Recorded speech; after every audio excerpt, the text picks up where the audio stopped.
목사의 예수님께 올인하는 5분 영성 칼럼.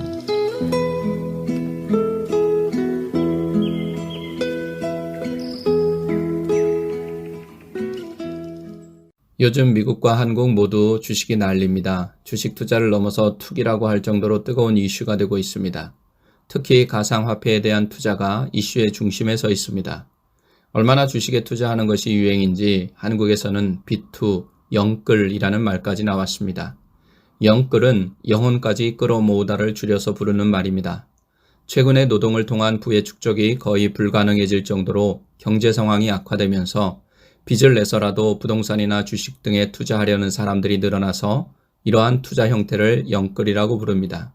그리고 비투는 코로나19가 불러온 저금리 기조로 개인 투자자들 사이에서 주식 투자가 유행하면서 빚내서 투자하자라는 뜻으로 사용되는 말입니다. 건전하고 건강한 투자라면 모르지만 자신의 전 재산을 털어서 투자하거나 빚을 내서까지 투자를 하는 것은 거의 투기에 가깝다고 봐야 할 것입니다. 투자의 정의는 공장, 기계, 건물이나 원료 제품의 재고 등 생산 활동과 관련되는 자본재의 총량을 유지하거나 증가시키는 활동을 말합니다.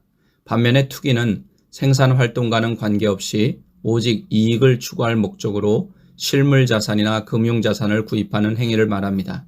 그러므로 요즘 이슈가 되고 있는 주식 투자나 가상화폐에 대한 투자는 투기에 가깝다고 볼 수 있습니다. 그리고 단기간의 이익을 노리기 때문에 투기는 도박의 성격도 있습니다. 이렇게 투자와 투기의 차이점이 있는 반면 공통점도 있습니다. 그 중에 하나가 미래에 대한 불확실성입니다. 그럼에도 불구하고 너도 나도 주식에 투자하고 가상화폐에 투자하니까 왠지 나도 해야 할 것 같은 생각이 들 정도입니다. 중요한 것은 이런 경제적인 트렌드 속에서 우리 그리스도인들은 경제나 물질에 대해 어떤 가치관을 가지고 살아가야 하는가입니다. 천국을 바라보며 사는 그리스도인이지만 세상에 살고 있기 때문에 세상적인 경제 활동을 할 수밖에 없고 또 그런 활동이 필요합니다. 하지만 이것이 그리스도인의 가치관, 즉 천국의 가치관을 넘어서게 해서는 안 될 것입니다. 감사하게도 그리스도인들이 어디에 투자를 해야 하는지 예수님께서 산상수훈을 통해 직접 투자처를 알려주셨습니다. 마태복음 6장 19절에서 20절입니다. 너희를 위하여 보물을 땅에 쌓아두지 말라. 거기는 좀과 동록이 해하며 도둑이 구멍을 뚫고 도둑질하느니라. 오직 너희를 위하여 보물을 하늘에 쌓아두라. 거기는 좀이나 동록이 해하지 못하며 도둑이 구멍을 뚫지도 못하고 도둑질도 못하느니라.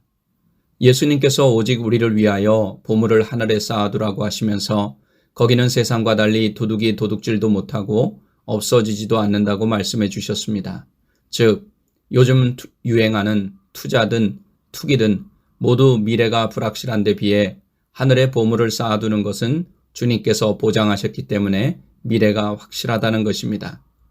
사실 우리는 육신의 삶을 마칠 때 아무것도 가지고 갈 수 없다는 것을 잘 알고 있습니다. 하지만 주님께서 하늘에 쌓아둘 수 있다고 말씀하셨습니다. 가지고 갈 수는 없지만 미리 쌓아둘 수 있다는 말씀입니다. 요즘 말로 하면 하늘에 투자할 수 있다는 뜻입니다. 그러면 여기서 중요한 질문이 생깁니다. 어떻게 하면 이 땅에 사는 동안 하늘에 투자할 수 있느냐 하는 것입니다. 이 투자의 방법은 대부분의 그리스도인들이 이미 알고 있습니다. 대표적으로 몇 가지를 말씀드리면 우리가 사는 동안 하나님께 영광을 올려드리는 예배를 최선을 다해 드리는 것입니다. 믿음으로 기도하고 말씀대로 사는 것입니다. 그리고 주의 복음을 전하는 것입니다. 마지막으로 구제와 같이 어려운 이웃을 돕는 선행입니다. 여러분, 미래가 불확실한 세상적인 것에 여러분의 물질, 시간, 에너지를 투자하지 마시고 가장 확실한 하나님께 투자하시고 하늘나라에 투자하시기 바랍니다.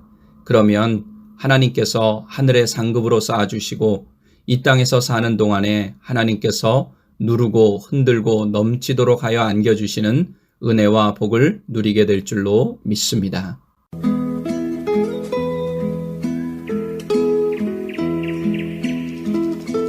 지금까지 시카고 안디옥 교회를 담임하시는 이일 목사의 예수님께 올인하는 5분 영성 칼럼이었습니다.